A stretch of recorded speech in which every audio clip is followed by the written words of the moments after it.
പെട്ടെന്ന് സംസാരിച്ചുകൊണ്ട് നിൽക്കെ ഒരാൾ കുഴഞ്ഞു വീഴുന്നു, അയാൾ മരിച്ചു പോകുന്നു, ഹൃദയാഘാതമാണ് എന്ന് ആശുപത്രിയിൽ നിന്ന് റിപ്പോർട്ട് വരുന്നു.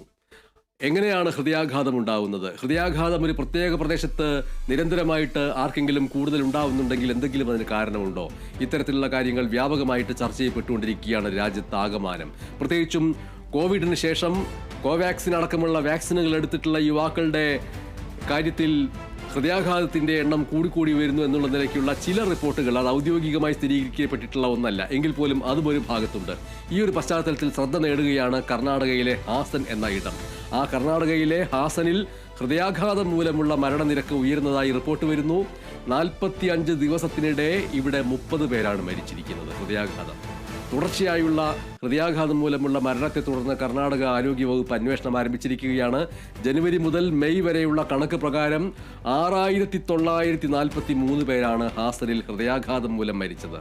കോവിഡ് വാക്സിന്റെ പാർശ്വഫലമാകാം ഇത്തരത്തിലുള്ള മരണങ്ങൾക്ക് കാരണമെന്ന് കർണാടക മുഖ്യമന്ത്രി സിദ്ധരാമയ്യ ആശങ്ക പങ്കിട്ട കാര്യവും ഈ വാർത്തയോടൊപ്പം ചേർത്ത് വെക്കേണ്ടതുണ്ട്. എന്നാൽ അത് ഔദ്യോഗികമായി സ്ഥിരീകരിക്കപ്പെട്ട കാര്യമല്ല എന്നുള്ളതും ഓർക്കേണ്ടതുണ്ട്.